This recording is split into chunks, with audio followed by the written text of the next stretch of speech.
You know, we're standing right on the edge of a new golden age of space exploration. We're about to go back to the moon. And at the very heart of this incredible mission is NASA's brand new rocket, the Space Launch System, or SLS. It's an absolute beast, one of the most powerful rockets ever built. But it's also wrapped up in this really fascinating paradox, one that we are going to unravel right now.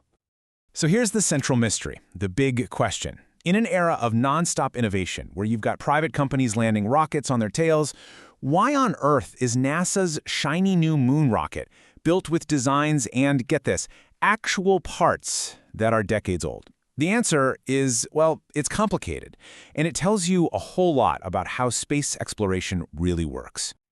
And this really lays it all out, doesn't it? On one side, you've got the SLS. It's reusing old parts. Every single piece of it is non-reusable, and it has a jaw-dropping $23 billion price tag. Then, on the other side, you have the modern way of doing things. Fresh innovation, reusable boosters that land themselves, and costs that are just worlds apart. It honestly feels like these two rockets are from completely different centuries. So what's the deal? Okay, let's dive in. First, we need to get to know this incredible machine and all the legitimate questions that come with it. So, at its core, the SLS has one massive job. It's the ride for the Artemis missions.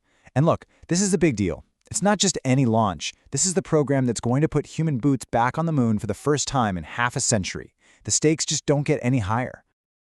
And make no mistake, this thing is an absolute monster. I mean, just look at these numbers. Those two white boosters on the side, they provide a whopping 75% of the thrust to get this thing off the ground. To put that in perspective, each one of those boosters has the power of 14 747 jumbo jets. Just let that sink in. The giant orange core stage is basically a massive fuel tank, holding almost 3 million liters of propellant for its 4 legendary RS-25 engines. It's an awesome piece of engineering, no doubt about it. Which, of course, brings us right back to that head-scratcher of a paradox. In this amazing age of reusable rockets, why is every single component of this brand new machine designed to be thrown away? It just feels like a huge step backward, and the reason why has nothing to do with its design and everything to do with its history.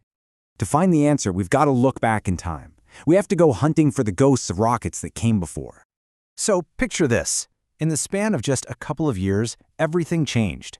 In 2010, the Constellation program, the original plan to go back to the moon, got canceled. Then, just a year later, the space shuttle took its final flight, ending an era. This left a massive hole in America's space program, but it also left behind a ton of parts, a bunch of blueprints, and a whole lot of very skilled people with nothing to build. And this is where we get this incredible analogy, Frankenstein's monster. See, the SLS wasn't born from a clean sheet of paper. No, it was stitched together piece by piece from the scavenged remains of two legendary but canceled programs, the Space Shuttle and Constellation. And when you look closer, it's wild just how deep this recycling goes. The solid rocket boosters? They're basically just stretched out versions of the shuttle boosters using leftover hardware. The 4 main engines on the core stage, they aren't just the same type as the shuttles. They are the actual historic engines, literally unbolted from the space shuttle's Discovery and Endeavour. The Orion capsule sitting on top, that was the capsule for the Constellation program. And the rocket's whole shape? Yep, it's a dead ringer for the Ares V rocket from, you guessed it, Constellation. So you're probably thinking, okay, reusing all this proven historic hardware? That must have saved a boatload of money, right? But here's the twist, it didn't. The SLS program is famously astronomically expensive. And that brings us to the final piece of the puzzle, an answer that has nothing to do with physics or engineering. To really get this rocket, we have to stop looking at the blueprints and start looking at something else entirely: politics. $23 billion. A number that big with that many zeros, well, that's not just an engineering cost. That's a political number. And here's why. You see, big NASA projects are often spread across a whole bunch of states to make sure they have broad political support. So when the Constellation program got the axe, it wasn't just a rocket that died. It was a decision that threatened thousands of high-skilled jobs all across the country. And you could bet politicians heard about it, loud and clear. The political backlash was intense. And all that backlash led to a political compromise, which is perfectly captured in this quote from the time. Building on its past. That sounds really noble and inspiring, right? But what it really meant was that Congress was about to force NASA, by law, to reuse all the people, parts, and contracts from its old, canceled programs. And here it is, the smoking gun, the 2010 NASA Authorization Act. This piece of legislation basically brought the Constellation program back from the dead under a new name, and it legally mandated that NASA had to use existing contracts, existing technology, and the existing workforce. So you see, NASA didn't choose to build a recycled rocket. Congress told them they had to. So, with the mystery solved, what's the final verdict? What do we make of this strange, flawed, but totally magnificent machine? I think the source material puts it perfectly.